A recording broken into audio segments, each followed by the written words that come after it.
I never imagined one impulsive decision would change everything. My name is Lauren Mitchell, and I had always been the responsible one. Friends and family knew me as dependable, the one who stayed late at work, who paid her bills on time, who followed every rule without question.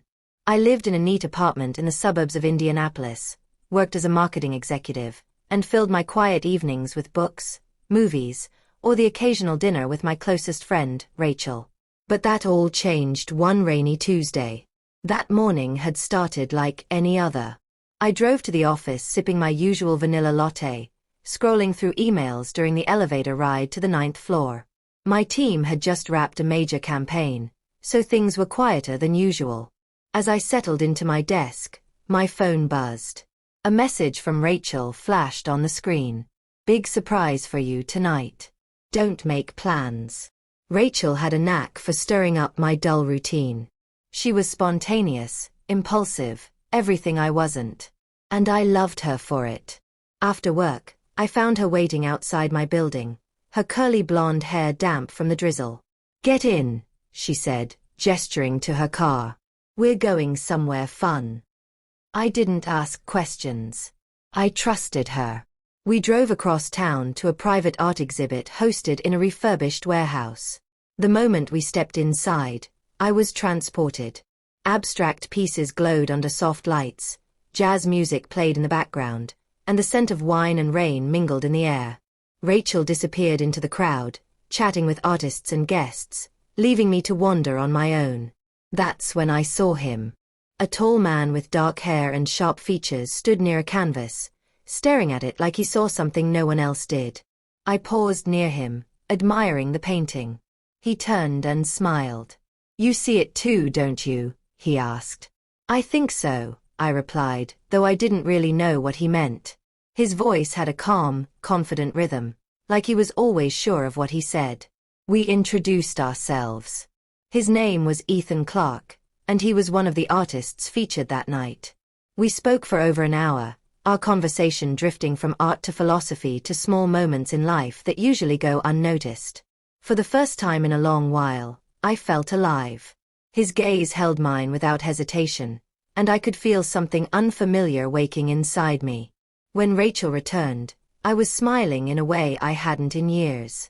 She raised an eyebrow, but said nothing. Over the next few days, Ethan and I kept in touch. We texted throughout the day, and by the weekend, he invited me to his studio. "No pressure," he said. "I just want to show you my space." Part of me hesitated. I didn't usually do this, accept invitations from men I barely knew. But something about Ethan pulled at me, challenged the boundaries I'd built around myself. His studio was on the edge of the city, tucked inside a building that looked abandoned from the outside. Inside, however, it was a haven of creativity. Paintings lined the walls, sketches littered tables, and a faint scent of turpentine lingered in the air. He showed me his latest work, a large canvas filled with bold strokes and warm colors. "It's not finished," he said, brushing his fingers over a spot of red. "But I like where it's going." I stood close to him, closer than I meant to. He turned to look at me, and in that moment, the air changed. There was no denying the pull between us. It was like gravity, quiet but impossible to ignore. He reached out slowly, brushing a strand of hair from my face. I should have stepped back. I should have reminded myself of every reason this wasn't smart. But I didn't. We didn't kiss. Not that day. But something passed between us. A shared breath. A pause that lingered too long. I left his studio with my heart racing and thoughts I couldn't push away. Days passed, and I tried to distract myself with work. I buried myself in projects, meetings, anything to keep from thinking about him. But every time my phone buzzed with his name, that same thrill returned. We met again the following weekend, this time at a quiet cafe. We sat in the corner, talked for hours, and he told me stories from his childhood, his struggles as an artist, his dreams of someday owning a gallery. The more I learned, the deeper I fell. It wasn't just his looks or his charm, it was the way he listened, the way he made me feel like I mattered. Like I wasn't just another person passing through. Then came the night I couldn't resist any longer. We had gone for a walk after dinner, winding through a park under a sky full of stars.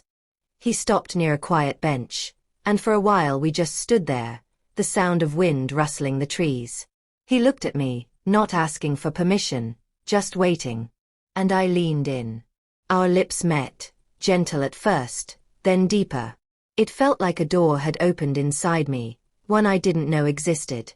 Desire surged, not reckless or wild, but real, raw and impossible to ignore. When he took my hand and led me back to his studio, I followed. What happened that night wasn't just about passion. It was about trust, vulnerability, connection. We shared more than touch. We shared secrets, hopes, the pain of past heartbreaks. Lying beside him afterward, I felt exposed and yet completely safe. The next morning, sunlight poured through the windows, painting golden patterns on the floor. I watched him sleep for a while, wondering how something so unexpected could feel so right. But then doubt crept in.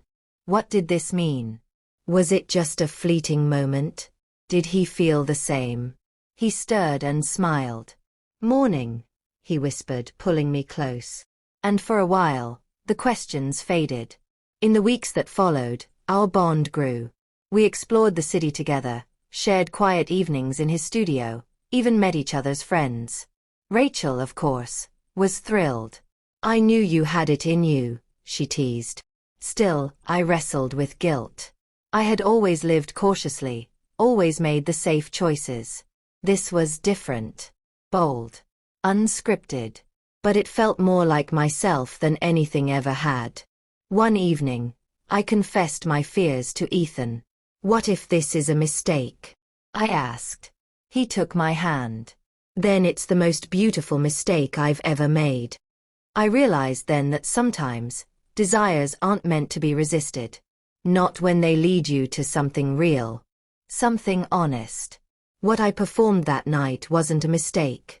It was a choice, to step into the unknown, to embrace what I truly wanted, and to stop hiding from my own heart. And you may never believe how much that changed me.